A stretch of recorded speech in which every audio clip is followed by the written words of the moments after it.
Why, hello everybody, Spencer here, also known as Lego Dude 11, coming to you from the Lego Dude 11 studio, and this video is a very special one. I don't know if it's special or just something I'm super duper excited to make for you. This is another TV collab vlog, and the reason today's is much more of a collab than any other day, because I've recently been doing, like, I did the Bad Batch video, I did this and that, and I've been really thinking about the Bad Batch video because there was one episode last week, and I hope, I hope it gets better, but I don't want to dwell on that too much.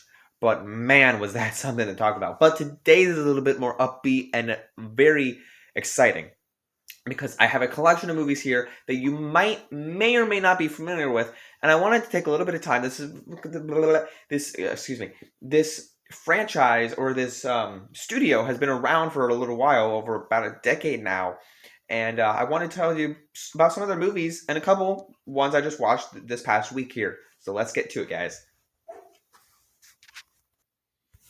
So here is my TV, very, very big and yeah, spectacular, It's the same TV I always have. So this is the movie Coraline, which is the first movie in the Laika animation franchise or studio franchise.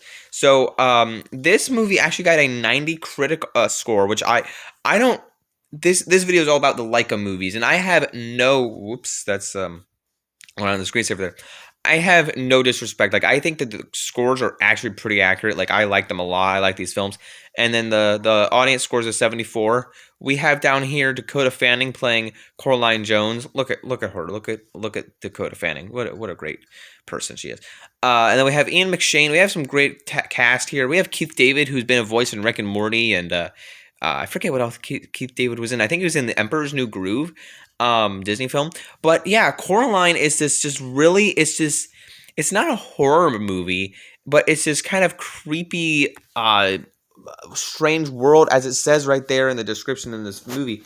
But I watched this. I have three of the films on disc, which another film I'm going to show you here in a minute. But this film is very creepy. It has some just weird imagery going along, and the animation is great because it's stop motion, which all their films are stop motion, and they always have something at the end, a little thing, like not sneak peek, but a little behind the scenes of how they put the film together from one of the scenes of the movie. And I really find this one, I really found it interesting because I wasn't really sure what was happening when I watched this when I was younger, and then I watched it again recently, previously in my life, and I'm like, wow, I really didn't know what this film was about. It's really great. The animation's very astonishing, and everything. So let me find the next film for you, just right now. Now, the next film that came out in the Laika franchise by the Laika studio is Paranorman, and this I do think this actually was the first one I watched from the Laika franchise, because I watched this with my friend with at an art studio one time, and this was a perfect movie to watch in art studio because it's stop motion, and I think it's really great. It was really great movie to put on there. But this was the one I was introduced to, and I was like, wow, this is awesome. Like, I love the genre that they're going for, because I think it really shows. Once I watched Coraline, I was kind of like, wow, this franchise is really interesting. Has a lot of unique style and stuff and vibe to it. And what I'll mention kind of with the other movies as I go along here, but this one is not really, as I said before with Coraline, it's not a horror. I think the first one tries to be a bit more spooky and horrifying. This one tries to be a bit more, I guess you could say this one's a little bit horrifying, like spooky as well, but this one is more Halloween induced. Maybe both of them are. I'm not really sure. But this one deals with more like spooky, like ghosts and ghosts and zombies. The Coraline is more a strange parallel world is the best way to describe that. That's how I should tell you. Because if you're like, oh, it's spooky, it's ghost, like in Coraline, it's more like a parallel world spooky. This one is more Halloween, ghosts and zombies and paranormal activity. That's why it's called Paranorman, because his name is Norman.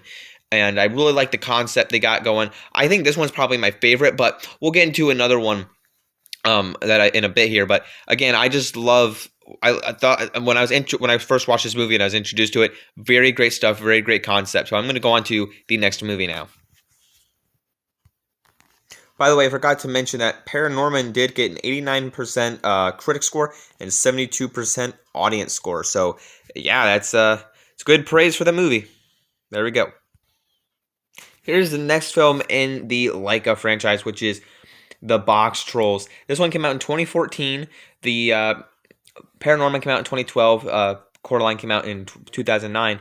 And this one's really fun. I mean, all of them are fun and exciting, but this one has some more, I think, energy to it. I guess all of them have energy, but I think Coraline, what it does is it introduces a unique world, has some energy to it, but I think Paranorman then brings a little bit more energy, but still spooky. This one has creatures in it, but it's fun creatures. This is kind of like the Minions movie for Laika. That's the best way to tell you how it feels. There's creatures in it and it has a fun vibe, but it's not Minions at all. I think what I like about this film, not just about the animation, but about the creatures, is that they have their own language. The Minions do, but what I can't stand about the Minions movie, and I haven't really talked about it on this channel, but the Minions movie, I don't understand how the second one is still a higher score. I don't like listening to the Minions talk for the whole time, even though that there's Gru. Maybe that's another video for another time, but this one, there's different characters there's human characters to talk about. So Ben Kingsley's in this movie. This guy looks familiar. There's Elle Fanning, which is Dakota Fanning's sister, who is Coraline. Dakota Fanning was Coraline. D. Bradley Baker, who's Perry the Platypus, the clones from Star Wars and SpongeBob. He's a great voice actor, and he's also various other voice actor. And we have Nick Frost there. We have Tracy Morgan and Simon Pegg doing his voices. Amazing, amazing voice talent there. And this movie got a 78 and 63%. So I love this. But yeah, so an underground cave dwelling trash collector tries to save his friends from an evil exterminator. So it's a very great movie. A little love interest there by those two characters. And I like this one a lot when I saw it back in the theater in 2014. Man, those were the days of being a kid. But yes, let's get on to the next one. So this brings us to this current week, and this is the start of the two Laika movies that I finally did get around to watching. If you're wondering, why haven't you watched them before? Like, again, the three movies I saw back, I have on the discs and are on here, are Coraline, the Paranorman, and Box Trolls. And I saw those years ago when they all came out, and I have them on disc. And then this one in 2016, Kubo and the Two Strings came out. I never went to see it in theaters, and I heard phenomenal things about it. And I'm like, I haven't watched it. I never watched it during the pandemic. I'm like, I've heard good things, and I finally watched it this week, and it's amazing. I have not heard more like people. I need to look up like reviews about this because this movie is amazing. It has a 97 critic score, which I totally agree with, and an 86% critic score. I agree with that. This movie's phenomenal. It has so much heart in this film. I don't remember, I like Box Trolls, I like Paranorman, and I like Coraline, but as I mentioned with Paranorman, that was my favorite until I watched this film. I think this is my favorite Laika film. I mean, this has so much heart. From beginning to end, I was so invested with the characters, with the vibe, and I keep using that word for these movies because the vibe in these movies is all great, but this one, it has such emotional connection with the parent, like the mom, and then throughout the movie you learn you learn about new characters and the bondage between, that sounded kind of weird, the bond between all of them and who they really are in the end. It's incredibly, like, the twist is because you kind of assume it's one person, but then in the end when it's revealed, it just makes it so much more impactful than you think it's going to be. It's great.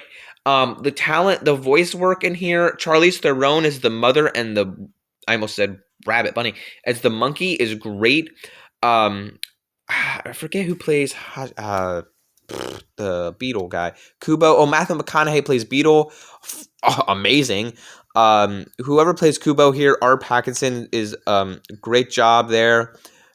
I don't know who that is, but then we have George Takei as oh my, as he just does a bit part, but he's hilarious. He was a great part to show up in, and Ray Fiennes as the Moon King for a bit part in this movie. Awesome. I love this guy. He plays Voldemort and is in The Menu. If you've not seen The Menu from last year, go check that out. Oh, stellar work he brings. In this, it's not really stellar. It's great to hear him as a voice, but in The Menu, he's just fantastic. There's Matthew McConaughey. All right. And yeah, Rooney, the sisters. I don't know this actress, but the sisters were intimidating. Like the villains in this movie. When I rewatch Coraline, it's okay. The villain isn't like memorable. In Paranorman, the villain is like a girl that like is like it's not like a really scary villain. In well, I guess actually in this one, the villain that Kubo fights, that he fights, is redeemed at the end because it's his great grandfather. But the sisters are really scary. Like the sisters of the mom in this movie are more threatening because they want to attack. They want to get revenge. They need something from Kubo. I'm not going to say what it is, but it's really interesting. Like I was just so attached to this movie, and I hope you guys have seen it. Watch this movie. Let's get on to the last one I watched because it was fun. And the last and final movie that I watched, I shouldn't say the last and final movie I watched this week, but the last Laika movie that I watched was the Missing Link movie. This came out in 2019. It has an 88 critic score and a 67% audience score. So this one's fun. This one's really fun. It has great voice talent here. Let me show you. I think, to be quite frankly honest with you, this is the Laika movie that I know the most of the voice actors, but like this isn't my least favorite Laika movie, but I'll get to that in a minute here. So we have Hugh Jackman as Sir Lionel Frost, great talent. Zoe Saldana. I totally forgot that was her. Totally forgot that was Zoe Saldana. When I was watching the movie, I'm like, I don't know who the voice is in my head because I could keep thinking it was Hugh Jackman over and over again. Zach Galifianakis, who played Joker in the Lego Batman movie, is Susan Link, which is funny there, Mr. Susan Link, because they changed his name to Susan. I don't know who Stephen Fry is. I think he was also in Harry Potter. If I click this here, he was in Harry Potter movies. He was in Hobbit, or maybe not Harry Potter. He's in Hitchhiker's Guide to the Galaxy and The Hobbit. So Stephen Fry was in The Hobbit. Timothy Olyphant, who is Cobb Vanth in Mandalorian. Emma Thompson, great. There's Matt Lucas, who's been in Doctor Who, and there was someone else I thought I knew too. Maybe not. That was all. But what a great voice cast here. And yeah, this one's fun because it shows. I don't know if this is the same concept, but well, it's not the same concept. Because I was thinking that this Missing Link was something similar to Missing Link in Monsters vs. Aliens, but it's not. It's a missing link in human evolution. So, yeah, and it's kind of it's the Sasquatch basically. It's the Sasquatch. Who's that there? And then they go to find the same species, but it's not Sasquatch. It's Abominable Snowman or a Yeti. So this movie was fun. I mean, it's not my favorite of the Laika movies, but it's definitely a hit. I think the villain, the little like threat in this movie is great as well. Like it's investing, like it keeps you invested. This is one I don't know like what I like more, this or Coraline. All these films are definitely different for me. My camera was kind of shaking around. I definitely apologize for that one. I hope I wasn't making you seasick there with my camera, with my holding. But I definitely think Kubo's at top for me. Then underneath that's Paranorman. Slightly under that, and then next would probably be Box Trolls. Then Missing Link. Like, I haven't watched Coraline in a long time. And not that it's terrible, but I don't think it lives up to... I don't know. I mean, let me know your list down below. It's not that Coraline is trash. Something has to be last, right? So, for me, it's probably Coraline. Yeah, I cannot wait to see. I hope Laika does more movies like this. By the way, what do you like? What's your favorite animation studio? Let me know down in the comments below. I am a big Pixar guy, but Laika definitely strikes strong when it comes to animation. I have not I'm so glad I watched Kubo and The Missing Link. I want to see more from Laika. Wes Anderson animated movies are great as well, like Isle of Dogs and Miss Fantastic Mr. Fox. But Laika has great stop motion as well, because Isle of Dogs and Fantastic Mr. Fox are both stop motion as well. But let me know what you think of these movies. All 5 Laika films, especially of Kubo and Missing Link. Have you seen them? Have you not seen them?